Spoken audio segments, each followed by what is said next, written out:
ya no tenía que ver una teofanía, ya no tenía que ver una manifestación visible de ese Dios que en el Antiguo Testamento Jehová era el protagonista, si usted se acuerda. En el Nuevo Testamento aparece Jesucristo y aparece el Espíritu Santo. Pues Jesucristo también en el Nuevo Testamento se encarnó y ya no es una teofanía, sino es una realidad. Hoy en esta noche hablemos del trinitarianismo o la triunidad de Dios.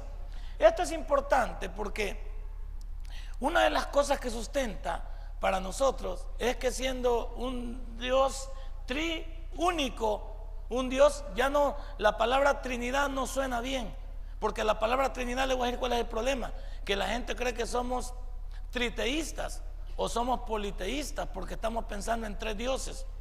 Cuando hablamos de triunidad, hablamos de la esencia de Dios en tres diferentes acciones de parte de Él. Por eso que ya no vamos a tocar la palabra Trinidad, porque la palabra Trinidad suena a triteísmo, tres dioses, o suena a politeísmo, muchos dioses. En cambio, la triunidad o el trinitarianismo nos habla en esencia de un Dios en específico, con tres diferentes formatos de manifestación. Eso es lo que estamos viendo. Veamos aquí, porque vamos a ver incluso que la palabra triunidad o Trinidad, como lo sustentábamos hace muy poco tiempo, no aparece en la Biblia. Esa palabra como tal no está. La palabra triunidad o Trinidad no está por ningún lado, pero ya vamos a ver que los textos lo intuyen o lo toman de un solo. Vamos a ver qué significa esto. Bueno, esta palabra triunidad de Dios o trinitarianismo fue expresada por Tertuliano. Ese señor se llamaba Quinto Séptimo Florencio Tertuliano en el año 200 después de Cristo. Aunque la palabra no está en la Biblia, la doctrina de la triunidad de Dios no solamente es enseñada, sino también definida por la revelación especial de Dios. Voy a explicar esto muy despacito. Dentro de la Biblia, para entender realmente lo que la Biblia trata de decirnos, hay una materia que se llama hermenéutica, si usted lo quiere anotar, para que usted nadie lo sorprenda. Para explicar lo que la Biblia trata de decirnos, especialmente en textos o en porciones que no son inteligibles para nosotros, hay una materia que nosotros estudiamos que se llama hermenéutica. Y la hermenéutica es la ciencia de la interpretación. Eso es la hermenéutica, la ciencia de la interpretación. Pero cuando llegamos, porque la hermenéutica no es exclusiva de la teología nada más. Si te digo que es ciencia es porque abarca todos los panoramas de esta vida. Pero dentro de la teología misma, la interpretación de la Biblia está dada por la hermenéutica. Pero la hermenéutica se divide en dos formatos. En un formato que nosotros le llamamos la hermenéutica literal, que la Biblia hay que entenderla literalmente hasta donde sea. Entonces, dentro de la hermenéutica, dentro de la interpretación de la Biblia, hay una parte que nos manda a la literalidad. La Biblia habla sola, la Biblia se interpreta sola. Cada texto tiene interpretación pública y no privada. Y la otra es la que habla aquí, es la hermenéutica especial. ¿Y qué es la hermenéutica especial? Son aquellos textos o aquellas porciones o aquellos libros de la Biblia que son de difícil interpretación. Pongamos uno: Daniel, Ezequiel, los profetas menores y el Apocalipsis. ¿Por qué?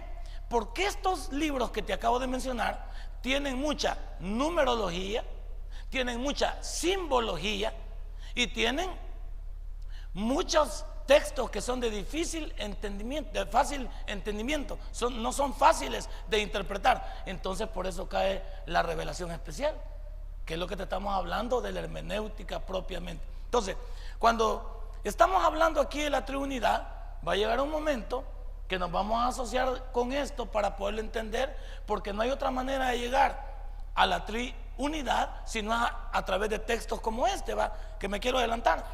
Por ejemplo, un texto que deja claro que la triunidad es una verdad es el capítulo 28 del libro de Mateo. El libro de Mateo, capítulo 28, Aunque la palabra triunidad no está así puesta en la Biblia como tal, pero aquí lo deja ya totalmente dominado lo que Dios quiere decir en cuanto a la triunidad. Capítulo 28 del libro de Mateo, versículo 19. ¿Lo tiene? Por tanto dice: id y haced discípulos a todas las naciones. Aquí viene, ve, bautizándoles en el nombre del Padre, del Hijo y del Espíritu. Ahí está la triunidad. Ahí está clarito lo que estamos hablando de la triunidad. Una esencia de un Dios con tres diferentes manifestaciones o acciones que Él tiene. Pero vamos a toparnos con un problema. No sé si lo vamos a ver, pero me interesa decirlo. Cuando Dios dice también en un texto que no es muy claro, pero que la hermenéutica especial te va a ayudar a entenderlo, vamos al libro de Génesis. Ahí estaba bien, más o menos clarito, de que es el Padre, el Hijo y el Espíritu Santo, y estamos hablando de la triunidad. Pero ¿qué me dice este versículo? Capítulo 1 del libro de Génesis, versículo 26.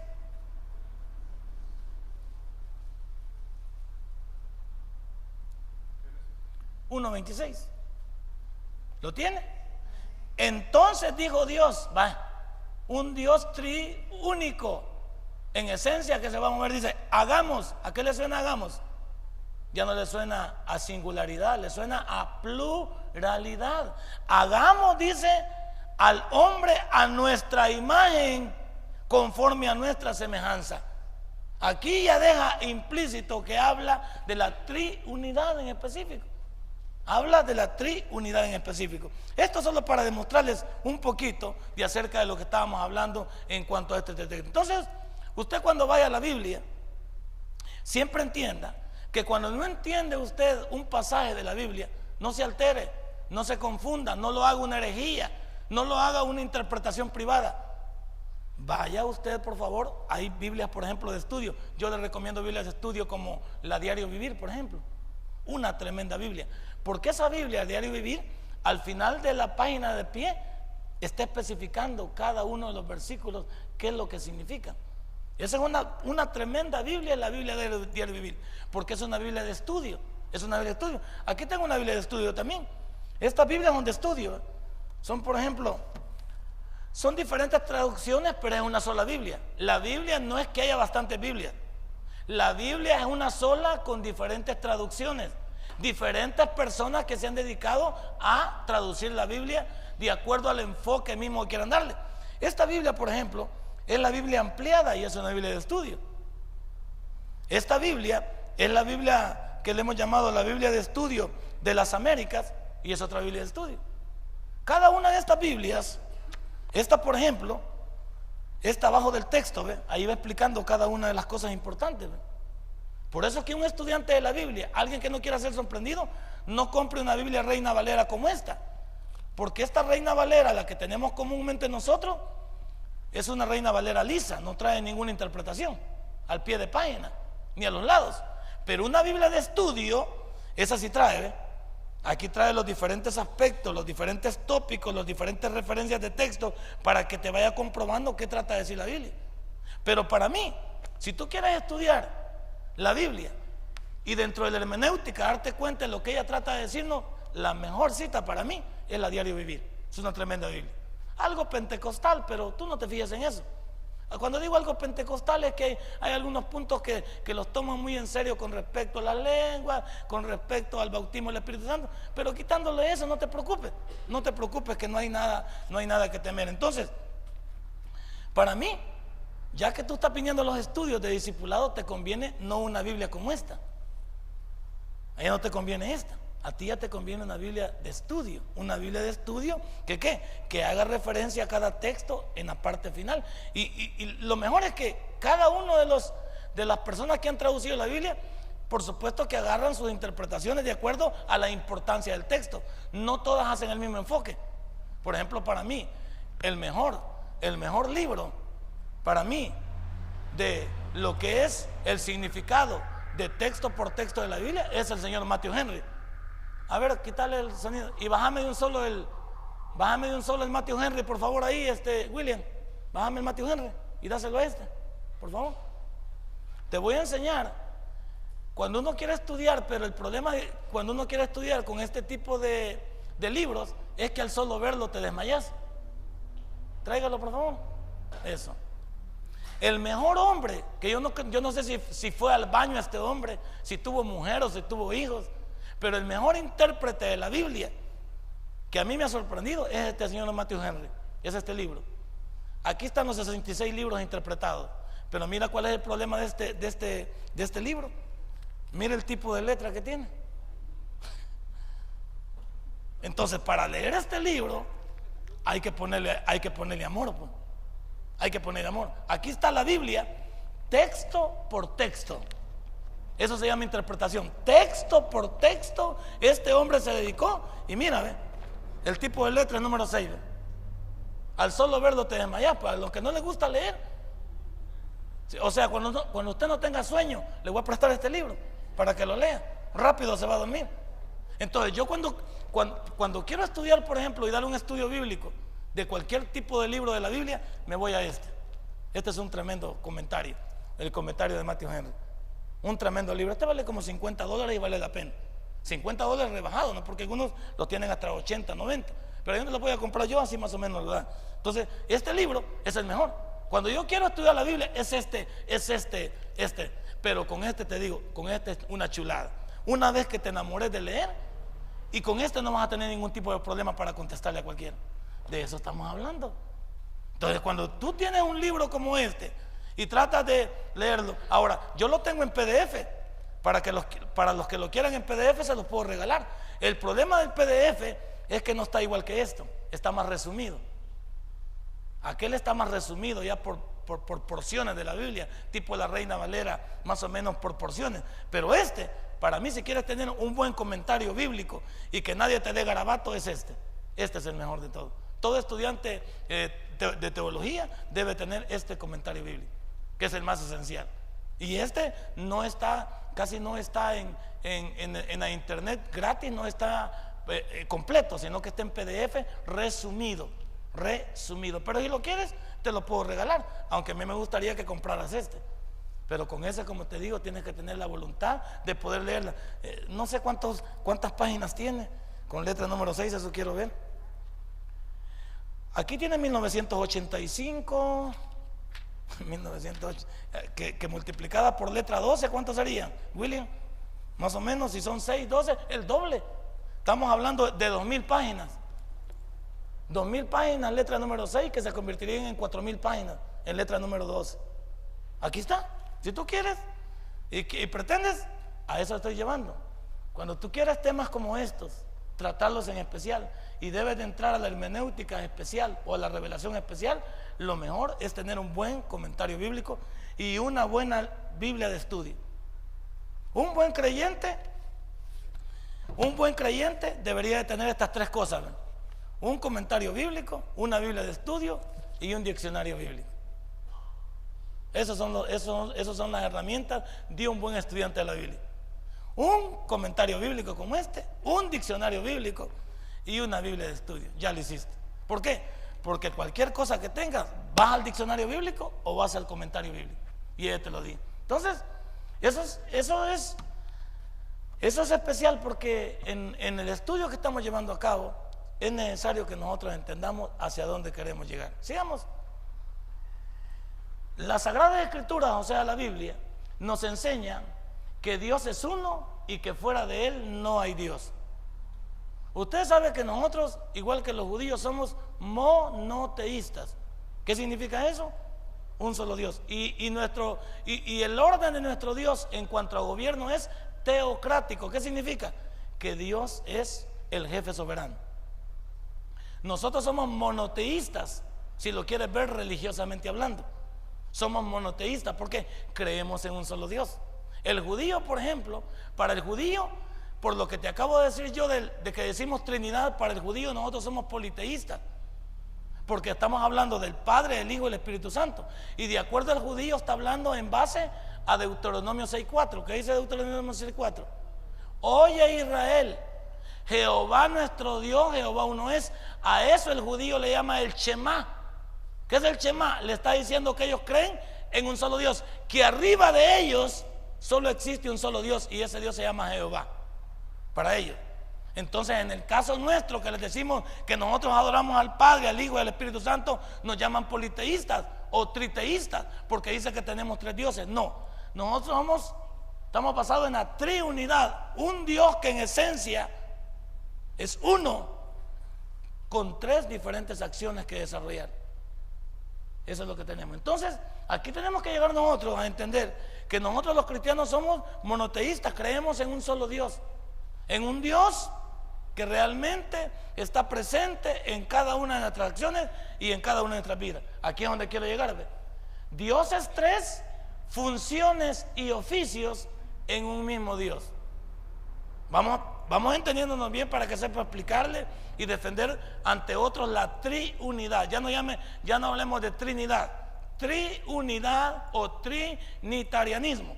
Estamos hablando de un Dios que es tres funciones y oficios en un mismo Dios. Es decir, que si usted quiere ver las funciones del Padre, ¿cuáles son? Él es el creador. Si usted quiere ver las funciones del Hijo, ¿qué Él es? Él es el redentor. Y si quiere ver las funciones del Espíritu Santo, ¿qué es? Es el consolador, o es el intermediario que se ha quedado con nosotros ahorita. Es el que está aquí, el paracleto con nosotros. Entonces, ahí estamos viendo claramente la triunidad. Es tres funciones y oficios en un mismo Dios. No es que somos triteístas, no tenemos tres dioses, ni somos politeístas, no tenemos muchos dioses. Somos triúnicos, ¿sí? Triúnicos y trinitarianistas, esos somos. Veamos entonces algunos errores contra la triunidad. ¿Cuáles son algunas locuras que el mundo presenta, las sectas presentan o las personas enemigas del Evangelio presentan para decir que estamos equivocados? Veamos. El primero es el triteísmo. El triteísmo dice que nosotros enseñamos que existen tres dioses, pero ellos sabemos que no somos nosotros, son los mormones los que enseñan esto. Los mormones son los que enseñan que existen tres dioses. ¿Por qué? Porque ellos están hablando del profeta y están hablando de un Dios mayor, pero también hay un montón de diositos alrededor. Entonces el triteísmo es aquel que enseña que existen tres dioses, y esta es la enseñanza de la secta de los mormones, el triteísmo. Y esto va en contra de la triunidad. ¿Por qué? Porque nosotros sabemos que Dios no está comportado de la manera en que ellos lo ponen aquí, o que ellos lo definen aquí. Nosotros sabemos que es un Dios, ya dijimos, con tres funciones y tres oficios definidos, pero en esencia es un solo Dios. Nunca voy a dejar de recalcarle eso, porque es lo más importante que tenemos. Entonces, cuidado con la enseñanza de los mormones. Cuidado con los mormones, porque vienen y nos van a enseñar entonces que sí, que podemos nosotros tener diferentes tipos de dioses y no tenemos ninguna dificultad. También el otro es el unitarismo. ¿Qué es el unitarismo? Ellos niegan la existencia de la triunidad, y estos son los testigos de Jehová. ¿Por qué? Porque ellos creen nada más en el Antiguo Testamento, en Jehová nada más. Por eso se llaman testigos de Jehová, porque ellos creen en el Antiguo Testamento, no le dan crédito al Nuevo Testamento. Hoy sí, para tratar de confundirnos. No le dan crédito a Jesucristo ni al Espíritu Santo. Ellos son unitaristas. ¿Por qué son unitaristas? Porque creen nada más en Jehová y niegan la existencia de la triunidad. Para ellos, revisemos un poquito de la enseñanza de los testigos de Jehová. Jesucristo nada más es alguien, sí es el Hijo de Dios, pero fue engendrado por él mismo. Es decir, que Jesucristo es una creación de Jehová. Entonces, al ser el unigénito de Dios, significa que Dios le dio origen, a través de Jehová le dio origen a Jesucristo, y por eso lo consideran un ser creado. Y cuando dicen que Jesucristo resucitó, ellos dicen que no resucitó corporalmente, sino que resucitó a través de gases. Eso es lo que ellos tratan de decir, que Jesucristo nunca se levantó de la tumba. Ya lo llegaremos al final, no se preocupe, anótela ahí para que no se le vaya a perder, y seguimos adelante para no confundirnos. ¿Qué dicen estos señores también acerca del Espíritu Santo? Dicen que el Espíritu Santo no es parte también de la esencia de Dios. Ellos dicen que el Espíritu Santo es la fuerza activa de Dios. Así lo consideran ellos. Que el Espíritu Santo es la fuerza activa de Dios, más nada menos nada. Entonces, ¿qué están haciendo? Sacan a Jesucristo del panorama y sacan al Espíritu Santo del panorama y dejan solo a Jehová. Jehová creó a Jesucristo porque Él lo engendró al ser el único Hijo de Dios, y el Espíritu Santo se vuelve en la fuerza activa de Dios. Entonces ahí descalifican de que estos tengan un oficio o tengan también en la esencia misma de Dios, tengan participación, y quitan al Espíritu Santo y quitan a Jesucristo. Por eso le llamamos unitaristas. Son los testigos de Jehová. Ahora ya sabe que los mormones son triteístas y que los testigos de Jehová son unitaristas. Ya lo conoce usted. También veamos el modalismo. ¿Qué es el modalismo? El modalismo dice que Dios es uno, pero manifestado en tres modalidades. Sinónimo de sabelianismo, que no distingue la triunidad de Dios. Estos son los que predominan la luz del mundo.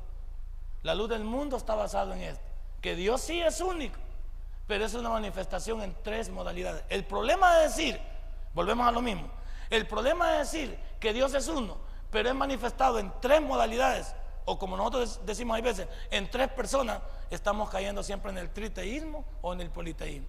Estamos cayendo siempre en lo mismo. Por eso nosotros decimos que la triunidad nada más es la manifestación de ese Dios que es en esencia uno, con tres diferentes oficios o acciones. Punto. No estamos hablando de manifestaciones ni de modalidades aquí. Porque también, por lo que nos atacan de decir que la Trinidad es una equivocación y que somos politeístas, es porque estamos diciendo que entonces hay una jerarquía dentro de la Trinidad. Y la jerarquía es, si el Padre, el Hijo y el Espíritu Santo, entonces dicen, entonces el Padre es el mayor. Porque nosotros dentro de la cultura que tenemos de familia, no le damos protagonismo al Padre en una familia. O no tiene jerarquía el Padre en una familia. Y el Hijo, ¿a quién se somete el Hijo? Se somete al Padre. Pero dentro de lo que nosotros estamos explicando de teología, no estamos hablando de modalidades. Estamos hablando de funciones y de oficios que ese Dios en esencia de uno tiene para con este mundo. Entonces de eso hablamos en el modalismo, que lo promueve en la luz del mundo. Es la iglesia aquella grandota que tiene un obelisco también, tipo los mormones, pero tiene una su luz al final, como trompeta. El arrianismo. ¿Qué es el arrianismo también? Que es otra corriente que va en contra de la triunidad. El arrianismo afirma, mire, que Jesús y el Espíritu Santo son seres creados. Estamos hablando siempre de los testigos de Jehová. Fueron combatidos por Atanasio, y vamos a ver Colosenses 1:15.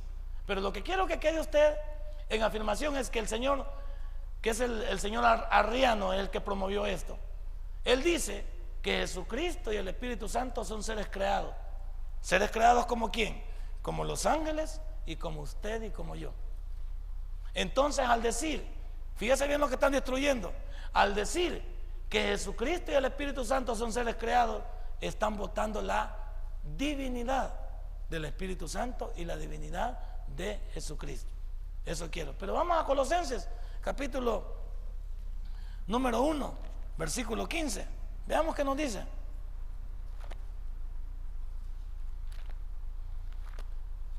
Ahora ya no menciona la palabra Trinidad para no confundir. Colosenses capítulo 1, versículo 15. ¿Lo tiene? Mire lo que dice. Él es la imagen del Dios invisible, el primogénito de toda creación. ¿A quién se está refiriendo? A Jesucristo se está refiriendo. Leámoslo una vez más. Él es la imagen del Dios invisible, el primogénito de toda creación. Ahora le voy a decir una cosa. No dice aquí semejanza, dice la imagen misma, para entender lo que Jesucristo representa dentro de la triunidad. No estamos hablando aquí nada más de modalidades o de manifestaciones.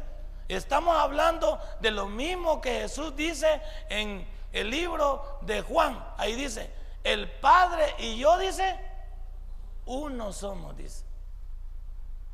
¿Se da cuenta de lo que está hablando ahí? El Padre y yo, dice, uno somos. Eso desvirtúa también lo que está diciendo. Otro versículo que usted podría agarrar para la triunidad es el capítulo 1 del libro de Juan. Vamos al capítulo 1 del libro de Juan. Lo puede agarrar fácilmente también usted para poder comprobar y explíqueme esto, dígale. Explíqueme esto entonces, hablando de la triunidad.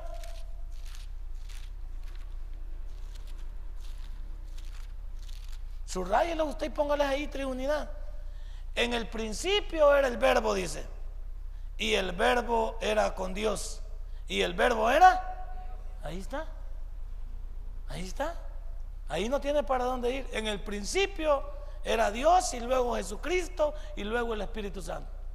¿Y para dónde lo agarra usted? No se preocupe por eso. Luego vamos al subordinacionismo. Esta es otra también afrenta de la Trinidad. Otros que tratan de combatir la triunidad. Dice, estos señores subordinacionistas creen que hay una escala jerárquica en la triunidad. Lo que le estoy diciendo, Dios creó a Cristo y Cristo creó al Espíritu Santo. ¿Qué están diciendo? Que entonces, como el Padre está aquí, Él le dio origen a Jesucristo, y Jesucristo le dio origen al Espíritu Santo. Pero esta es una aberración dentro de nuestra Biblia. ¿Dónde dice eso aquí? ¿En qué se pueden basar esta gente para hablar de eso? Pero como son afrentas en contra de la triunidad, de destruir las funciones y los oficios de ese Dios que en esencia es uno, te lo vuelvo a repetir, con 3 oficios y acciones diferentes, pero no deja de ser un solo Dios en esencia. Entonces aquí ellos creen que hay una escala jerárquica en la triunidad, que si Jehová creó a Cristo y Cristo creó al Espíritu Santo para poderlo ver. Ahí. Cuidado con eso para que usted se lo lleve también. Veamos el siguiente.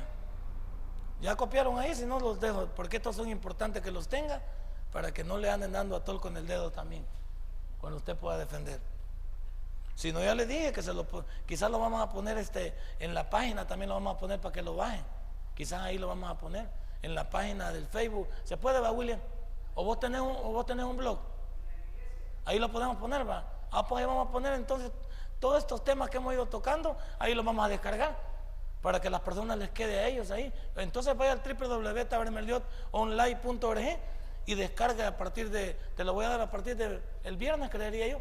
Si te lo mando por correo hoy y lo pones en la página de un solo para que lo podamos hacer. Así que visita la página y ahí por favor se lo voy a poner para que ya no tenga ningún tipo de problema. Y no le vamos a quitar nada, sino que así lo vamos a dejar. También en la sexta parte, en la afrenta también de la triunidad, los que se oponen, dice el masodianismo o neumatómacos o enemigos del Espíritu Santo. Estos son unos solos.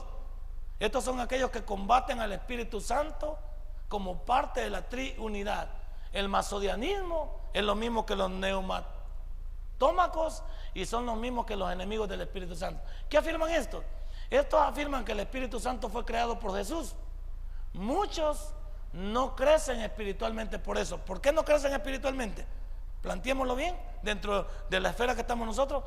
Porque el crecimiento en la vida espiritual, ¿quién lo da para nosotros? El Espíritu Santo. Él nos muestra. ¿Cuál es el chip para descodificar esa Biblia? Pues? ¿Cuál es el chip para descodificar la Biblia? Que tengamos al Espíritu Santo. ¿Y cómo se obtiene el Espíritu Santo? Recibiendo a Cristo como mi Salvador personal. Entonces, ¿cómo estos locos van a crecer espiritualmente si le echan tierra al Espíritu Santo? El Espíritu Santo es nuestro consolador, nos muestra el camino, Él nos redarguye, Él nos enseña. Entonces tiene funciones dentro de la triunidad. El problema es que al descalificarlos estos locos, la pregunta del millón es, entonces ¿quién nos va a hablar ahorita? ¿Quién nos muestra el camino? ¿Quién se ha quedado con nosotros ahorita? El Espíritu Santo. Por eso el Espíritu Santo ahorita es el residente en la iglesia. ¿Por qué el Espíritu Santo es el residente en la iglesia? Porque la iglesia no es estas 4 paredes. La iglesia sos tú y yo. Entonces por eso Él es el residente en la iglesia. El día que el Espíritu Santo sea quitado, el enemigo de la humanidad, el hombre de maldad, el anticristo tomará posesión de esta tierra. ¿Y cuándo será quitado el Espíritu Santo? Cuando la iglesia sea arrebatada. ¿Sí? Vamos bien. Cuando la iglesia sea arrebatada, como ya no quedan creyentes aquí, y porque en el creyente estaba habitando el Espíritu Santo, y son quitados los creyentes y arrebatados, porque Cristo viene por su iglesia, entonces el Espíritu Santo ya no tiene acción aquí. Es cuando el Espíritu Santo se ha quitado, mientras nosotros subimos al cielo a encontrarnos con el Cordero y celebrar allá no solo el tribunal de Cristo, sino las bodas del Cordero, aquí comienza la gran tribulación, que es la manifestación del hombre de maldad, el anticristo, el que se opone a Cristo. Y lo que detiene la aparición del anticristo, de acuerdo al libro de 1 Tesalonicenses, es el Espíritu Santo que está en nosotros. Entonces por eso estos locos combaten al Espíritu Santo, son enemigos del Espíritu Santo. ¿Cómo van a crecer espiritualmente? Si quien permite el crecimiento del creyente es el Espíritu Santo, porque Él nos ilumina, le da luz al texto, permite que nosotros podamos ver debajo de la letra. ¿Por qué? Porque el Padre está allá y a la diestra de Él está Jesucristo intercediendo por cada uno de nosotros. El que se ha quedado con nosotros es el Espíritu Santo. Veamos Proverbios capítulo 4, versículo 18. Proverbios capítulo 4, versículo 18. Veámoslo.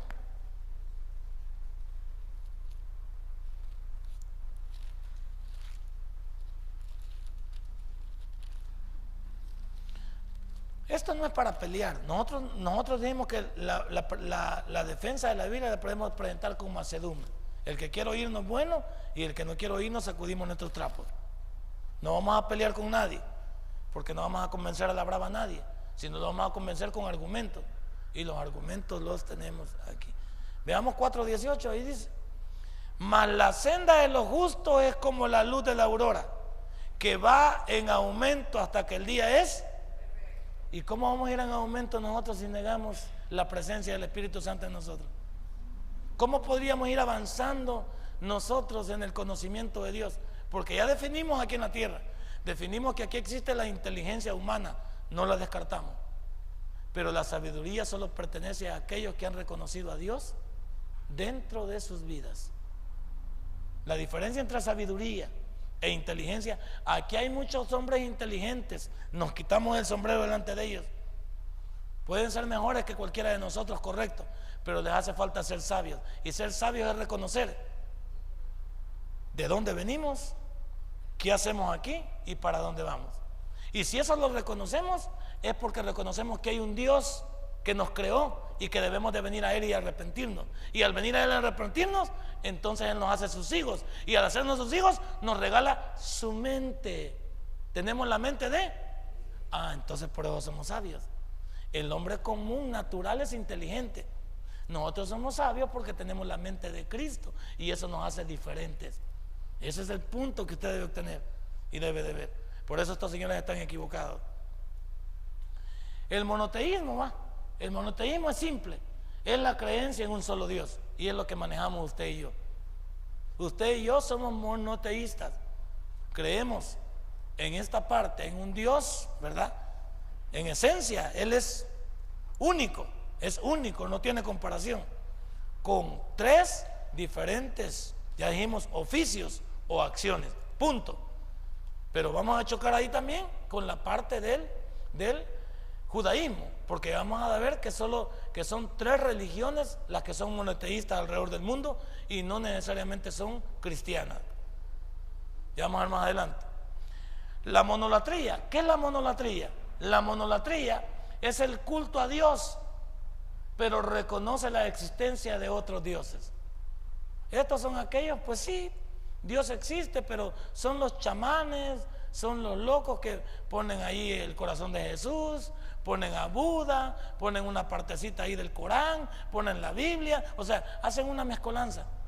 Estos señores lo que hacen es mezclar. Sí, dicen, Dios existe, pero también hay otros dioses pequeñitos. Entonces nosotros debemos de tener cuidado con este tipo de gente. Parece que en el principio todo está bien, porque dicen, hay un culto a Dios, pero reconoce la existencia de otros dioses, y esos otros dioses están con D minúscula. ¿Qué trato de decirte? Que también ya vimos lo que significa la palabra sincretismo. ¿Qué dimos que era el sincretismo? Es la mezcla de lo pagano con lo sagrado. Y aquí, al mezclar a Dios con otros dioses, ese es sincretismo, es paganismo. ¿Cómo yo voy a mezclar a mi Dios verdadero? Y ya lo vimos en el Antiguo Testamento, creo que está en el libro de Reyes, o creo que está en Segunda de Samuel, donde el arca fue prestada, los judíos no la quisieron y la dejaron depositada donde Obed-edom. Y cuando la dejaron depositada ahí, vinieron ellos y a la par del arca pusieron el Dios de ellos. En la mañana cuando regresaron, la Biblia dice que el Dios de ellos estaba caído y desnucado. Y entonces ellos se preguntaron por qué. La respuesta es: Dios no comparte su gloria con nadie. Léalo en la Biblia, ahí está. Ellos les prestaron el arca a los judíos y la dejaron depositada donde Obed-edom. Él le puso a su lado sus dioses, pero como Dios dice: yo no comparto mi gloria con nadie, al día siguiente el Dios terminó en el suelo y descabezado. Eso nos deja en la ejemplificación que Dios no comparte su gloria con nadie. Y aquí, cuando el monólatra dice que está bien el culto a Dios, pero existen otros dioses también, eso estamos mezclando una cosa con la otra. Pero te digo, es fácil para estos chamanes pues decir que creen en Dios, pero también tienen figuras del diablo, tienen una mezcolanza. Y eso pasa con todo ese tipo de gente que le levanta cultos a diferentes situaciones. A ellos no les importa poner cada cosa, no entienden lo que está pasando en sus vidas, porque nosotros debemos entender quién es nuestro Dios, y Él no comparte su gloria con nadie. Eso se llama idolatría. Entonces, existen 3 religiones monoteístas, y vamos a ver que la palabra religión, dentro de la interpretación de la Biblia, especialmente en Santiago 1:27, vamos a ver que significa la verdadera fe. La verdadera religión es la verdadera fe. Vea conmigo Santiago capítulo 1, versículo 27, al final de la Biblia. Y aquí la palabra no quiere decir religión, conjunto de reglas que el hombre ha creado para acercarse a Dios. Esto habla de una verdadera fe. Santiago 1:27.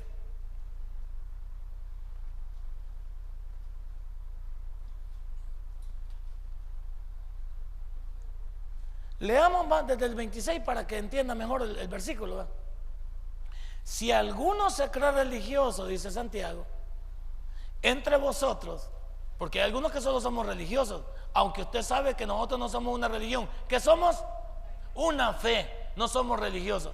Pero la gente nos ve como religiosos, sí, porque dentro del mundo global en que vivimos, todos parecen ser una religión. Si yo le digo a usted que los testigos de Jehová son una secta, los testigos de Jehová, ¿cómo nos ven a nosotros? Como una secta. Míralo bien, no te enojes ni te molestes. Los testigos de Jehová para nosotros son una secta, pero descritos desde el punto de vista de la Biblia. Para ellos, nosotros somos una secta también, pero no desde el punto de vista de la Biblia, sino los testigos de Jehová desde el punto de vista de los escritos del señor Russell o de la Atalaya. Es diferente. Si yo te digo que los mormones son una secta, ellos dicen: tú eres una secta también. Pero nosotros desde el punto de vista de la Biblia, ellos me van a decir desde los puntos de vista de la perla del gran precio, del libro del Mormón y de los escritos del señor Russell. Si yo te digo que los adventistas son una secta, entonces me van a decir: no, pero ustedes son una secta. Sí, porque la señora Elena White va a decir que nosotros no estamos en la jugada por sus escritos, de acuerdo a la angeliología, porque la señora esta se dedicó nada más al área angelical. Pero nosotros desde el punto de vista de la Biblia, y aquí es lo que está diciendo, ¿ve? Por eso Santiago trata de sacarle luz a aquellos que están en las iglesias y no saben si lo están haciendo de corazón. Si alguno se cree religioso entre vosotros y no refrena su lengua, sino que engaña su corazón, la religión de tal es vana. ¿Qué está diciendo? Está diciendo que no estamos en nada. Y no nos estamos refiriendo nada más al esfuerzo humano. Estamos hablando de la fe que Dios ha puesto en ti. Pasemos al 27, que es que me interesa. La religión pura, vaya, si quiere llamarla así, y sin mácula delante de Dios el Padre es esta: visitar a los enfermos, visitar a los huérfanos y a las viudas en sus tribulaciones, y guardarse sin mancha. ¿A qué nos está invitando? A un testimonio. ¿Y qué es lo que le da participación a un creyente para decir que ha cambiado? Su testimonio. Las obras dignas de arrepentimiento son las que nos hacen creyentes. Y aquí nos estamos hablando de religión. Entonces, Pero el problema es que en el mundo global que existimos, existen 3 religiones monoteístas. Y son estas. El judaísmo es una, el cristianismo es otra y el maometismo es otra. Pero cuidado, me voy a dirigir a esto. Esta ya la conocemos nosotros, que es la parte de todo lo que está basado en la Torah o en la ley. En esta parte ya sabemos que es la parte del Islam, Mahoma y todas sus creencias. Pero son una parte fundamental siempre porque son enemigos acérrimos del judaísmo. De acuerdo a todo esto sabemos que hay una participación de Ismael en esta parte. Pero esta es la que me importa a mí. La palabra cristianismo como tal, la Iglesia Católica se define como monoteísta también. Pero la Iglesia Católica no es una fe realmente verdadera en Dios. Nosotros, si entráramos dentro de esta palabra cristianismo, hay que tener cuidado. Nosotros somos cristianos evangélicos. Porque la palabra cristianismo suena a catolicismo romano. Porque la palabra católico significa universal.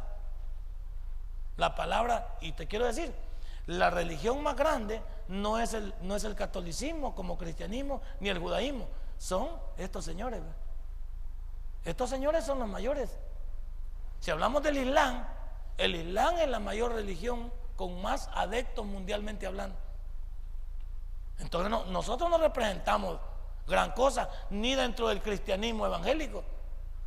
Entonces, cuidado cuando tú digas cristiano evangélico solo porque dice que somos monoteístas. Nosotros tenemos que decir cristianos evangélicos para separarnos del catolicismo romano.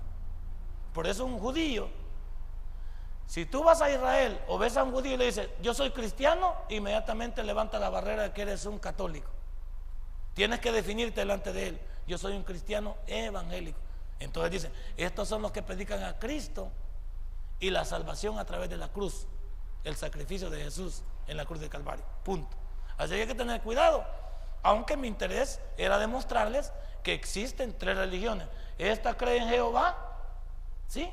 Esta debería de creer en la triunidad y esto cree en Alá nada más, como único. El único Dios para ellos es Alá, aquí, y el Corán su único libro. Aquí también estamos confundidos, porque nosotros tenemos supuestamente dentro del cristianismo los dos tomos completos de la Biblia y estos están nada más con un pedazo del tomo, el Antiguo Testamento. También hay que ver también el soporte que ellos tienen. Estos tienen al Corán como el libro que lo soporta. El judaísmo tiene la Torá o el Antiguo Testamento y nosotros deberíamos tener el libro completo, el Antiguo y el Nuevo Testamento, que forman los 2 tomos de la Biblia. Por eso es que tenemos que ver lo que es realmente el monoteísmo puro. El monoteísmo puro está en Deuteronomio 6:4, lo que el judío llama el Shema. Oye Israel, Jehová nuestro Dios, Jehová uno es, para desvirtuar que ellos no adoran a otro Dios que no sea Jehová de los ejércitos.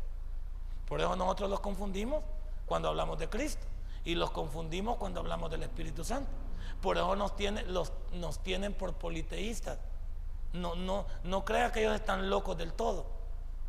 Lo que pasa es que la palabra Elohim, que es la palabra de la triunidad propia, ellos no la definen como tal. Ese es el problema de ellos. Entonces hay que tener cuidado porque para ellos nosotros somos politeístas. ¿Por qué? Porque como ellos creen que su Mesías no ha venido, aunque ellos lo mataron, y que el Espíritu Santo no es una realidad, entonces se quedan anclados en el Antiguo Testamento, del libro de Génesis hasta el libro de Malaquías. Ahí se quedan ellos. Y si se quieren, en los 5 libros de la ley, en la Torá, porque ellos hablan de la ley, la Torá, los profetas y los salmos. Ese es el escrito de ellos. El Antiguo Testamento para ellos, hablando de lo que nosotros les hemos participado, es la ley, los 5 libros de Moisés, los salmos como el himnario de ellos, los cánticos de ellos, y los profetas desde Josué en adelante hasta Malaquías. Todos esos son profetas. Así que ahí estamos. Entonces, cuando usted entienda, el Shema para los judíos es un solo Dios, y ese es Jehová para ellos. Veamos entonces en esta parte que se me fue ahí, no sé por qué me fueron 2. veamos las dignidades de Cristo. Porque si ya pasamos específicamente a Jesucristo como el Hijo de Dios, debemos de ver cuáles son los aspectos que distinguen a Cristo de todos aquellos que quieren confundirlo a Él como que si no fuera Dios. Mire lo que estamos hablando en Primera de Timoteo, capítulo 2, versículo 5. Hablamos de dignidades, y al hablar de dignidades vamos a ver que estamos hablando de oficios, ya vamos a ver, o cargos, ya vamos a ver a qué se refiere. Si Jesucristo es el Hijo de Dios, es el Mesías, ¿por qué quieren destruir algunos la divinidad de Jesús? ¿Por qué no quieren darle el sello verdadero de lo que Él es? Y aquí les voy a demostrar que Él tuvo tres dignidades que cualquier hombre le encantaría tenerlas, pero como dijimos, Dios siempre está pendiente de no compartir su gloria con nadie, aunque algunos hombres humanos ostentaron estos títulos. Veamos 1 Timoteo capítulo 2 versículo 5. ¿Lo tiene?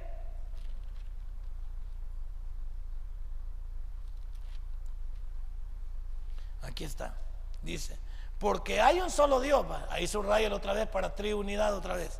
Porque hay un solo Dios y un solo mediador entre Dios y los hombres, Jesucristo. Entonces no destruyamos la divinidad de Jesús diciendo nada más que Él es una creación del Padre, ni tratemos también de minimizar la divinidad de Jesús diciendo que Él fue solamente un profeta cualquiera. De acuerdo a la explicación de la dignidad de Cristo, en la época del Antiguo Testamento, he puesto aquí, había tres clases de mediadores entre Dios y su pueblo. Porque voy a decir algo que quede claro aquí en esta noche: en el Antiguo Testamento no había iglesia. Oiga bien, en el Antiguo Testamento no había iglesia, aunque cuando estudiamos la palabra eclesiología dentro de la teología nuestra, decimos que la palabra cajal específicamente le da origen a la iglesia, pero nosotros sabemos que allá en el Antiguo Testamento no había una iglesia, había un pueblo que prácticamente era una congregación y que iba a una asamblea. Eso es lo que estaba pasando. En el Antiguo Testamento no hay una iglesia, había un pueblo que Dios había escogido y ese pueblo se llama Israel. En el Nuevo Testamento Dios le da origen a un nuevo sistema o a un nuevo personaje, a un nuevo ente en la sociedad. Le da entrada a los cristianos, a los seguidores de Cristo. Pero en el Antiguo Testamento no había iglesia, había un pueblo. Entonces aquí me interesa entender que dentro de ese pueblo habían tres clases de mediadores para con ese Dios verdadero, y como mediador perfecto Cristo reúne en sí esas tres dignidades o cargos. El primer cargo que había en su momento allá entre Dios y su pueblo era la de profeta. Solo la palabra profeta, para definirla, la vamos a definir así: la palabra profeta en el Antiguo Testamento es el que hablaba en el nombre de Dios. Ese es un profeta, el que hablaba en el nombre de Dios. ¿Por qué te digo esto? Porque todo lo que Dios decía lo ponía en la boca de seres humanos, que lo que ese ser humano decía tenía una cualidad: tenía que cumplirse.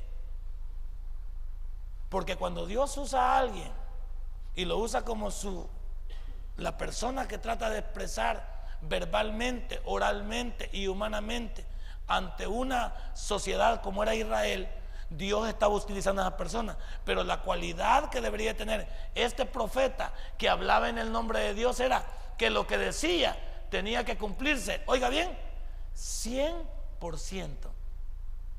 Aquí no hay tal cosa que el profeta hablaba 5 profecías y 4 se cumplían y una no. 4 podía haber dicho buena, si la siguiente no se cumplía, ese profeta debía morir. Aquí no había tal cosa de que 4:30, 4, no. O las 5 se cumplen o no es profeta de Dios. Entonces la palabra profeta es el que habla en el nombre de Dios. Ahora voy a decir yo: cuando Jesucristo vino, hablaba en el nombre de Dios y en el nombre de, a ver, Señor, No se me duerma ya. Shh, usa la campana. Niño, hablaba en el nombre de Dios y en el nombre de él mismo. No era Dios él también, pues. ¿Estamos bien? Aquí cuando estamos hablando de que él se convirtió en un profeta, como la palabra profeta ya la definí, es aquel que hablaba en el nombre de Dios, pero todo lo que decía debería de cumplirse. Cuando Jesucristo tomó el cargo o la dignidad de convertirse en profeta y de hacer uso de ese cargo, él estaba hablando a la humanidad en el nombre de su papá y en el nombre del mismo, para decir que Jesucristo era divino también. Por eso usamos la palabra de que él era 100% hombre y 100% nunca estuvieron en competencia, como dicen muchos, las dos divinidades. Aquí no hay tal cosa que la divinidad humana competía con la divinidad divina, de ninguna manera. Él tuvo que hacerse humano porque no había otra manera de llegar al hombre. La manera de llegar al hombre es a través de encarnarse. ¿Por qué? Él no podía tomar la figura mitológica de un animal, de algo, porque el hombre hubiera huido de él o lo hubiera adorado. Tenía que pasar desapercibido. Él pasó desapercibido. Desde que nació, al principio lo quisieron matar. Véalo usted, lo quisieron matar. Herodes mandar todos los niños, pero a él no lo pudo matar. Jesucristo no se le vuelve a ver hasta los 12 años. Y de los 12 años discutió con unos doctores ahí y se quedó perdido. Y desde los 12 años no lo volvemos a ver hasta los 30 años. ¿Qué significa? Que a Jesucristo, dentro de la parte divina, no le importaba aparentarle a nadie aquí en la tierra de lo que él iba a hacer en el futuro. Por eso humanamente él vivió como el hijo de un carpintero. ¿Qué hacía Jesucristo a la edad desde que tuvo nociones? Ayudar a su papá en la carpintería. Lo conocían como el hombre que hacía mesas, muebles y cosas. Él pasó desapercibido, hasta para el diablo. Hasta para el diablo pasó desapercibido. Porque humanamente él no se quería dar color, no necesitaba. Él tenía un tiempo en específico de tomar la parte divina y hacerla una realidad. ¿Cuándo era? A la edad de 30 años. Por eso nosotros decimos que si el bautismo es la identidad del creyente, cuando si usted se identifica con el mundo, ¿cuándo se identificó Cristo con el mundo? Cuando se bautizó. Cuando se bautizó, bajó la paloma, que es sinónimo del Espíritu Santo, y que dice: este es mi hijo amado, en el cual tengo con... Hasta ese momento Jesús nos había dado color. Cuando se bautizó es que se dio color. ¿Qué te estoy diciendo? Que el bautismo dentro de la iglesia cristiana es la identidad del creyente. Cuando tú te bautizas, te pasamos aquí, te presentamos dentro de la iglesia, te damos color. Antes, como no te habías bautizado, ahí andabas dando vueltas. Nadie sabía, ahí andan unos dando vueltas, que no se han bautizado. ¿Sabe a qué le tienen miedo? ¿Sabe a qué le tienen miedo? A darse color. Porque, voy a ir más lejos, el término bautizo viene de la palabra bautizo. Es palabra griega y significa teñido de otro color. ¿Y qué significaba eso? Era una cuerda, un lazo que metían en un lugar con pintura, ¿cómo se llama? Con añil. Y cuando entraba la soga y salía, ¿cómo salía? Salía de otro color. Entonces, cuando yo te bautizo o nos bautizan, decimos sepultados con Cristo, resucitados con la nueva vida. ¿Por qué? Porque en el bautismo te identificas con Cristo, en su muerte y en su... Es correcto. Por eso es que nosotros tenemos que aterrizar bien, ¿ve? Que él, cuando se bautizó y se dio color, ahí vimos al Dios en esencia. Ahí vimos la parte divina, cuando el Padre se congracia con eso. Y no el mismo. ¿Quién entendió primero que Jesús era Dios? ¿Quién entendió primero? Ese. Porque ¿qué le dijo ese? ¿Qué le dijo primero? Yo no soy digno, le dijo, de hacer esto lo que voy a hacer, ni de desatar la correa de tu calzado. ¿Y qué le dijo él al bautista? Lo que tengas que hacerlo, tienes que hacerlo. No vas en este momento a echarte para atrás. Tú vas a hacerlo. ¿Por qué? El bautista, como tenía la identidad misma con él, se llevaban 6 meses nada más. Y el bautista es el que preparó el camino del Mesías. Entonces conocía perfectamente quién era Jesús. Hasta ahí, a pesar de que eran primos, hermanos. Recuerde eso, que eran primos hermanos. Pero este hombre se dedicó a predicar en el desierto, vestido diferentemente, pero la gente no le hacía caso, lo tenía como un loco. se vestía con piel de cordero y de camello y todo eso, andaba en la calle y andaba en el desierto. No, nunca vivió en la ciudad. Entonces la gente tenía por loco a este. Y cuando salió predicando, Juan el Bautista no predicaba más que para arrepentimiento. Él bautizaba para arrepentimiento. Jesús nunca bautizó para arrepentimiento. Nuestro bautismo es un mandamiento de obediencia. Punto. Entonces aquí estamos. Entonces, Jesús es el Cristo y aquí el profeta también que ilumina las naciones. ¿Por qué? Porque Jesucristo vino a hablarle a todo el mundo en el nombre de Dios y del mismo. Cuando Jesucristo trajo las buenas nuevas y las trajo a todas las naciones del mundo conocido, les iluminó con el mensaje. ¿Pero lo quisieron acaso? No. Él se convirtió en profeta. ¿Pero qué hicieron? ¿Qué hizo la gente con este profeta? Lo mató. Ahora voy a decir una cosa. ¿Acaso Dios no le dijo: a cuántos de mis profetas te he mandado y a todos los han matado? Esto no iba a ser la excepción.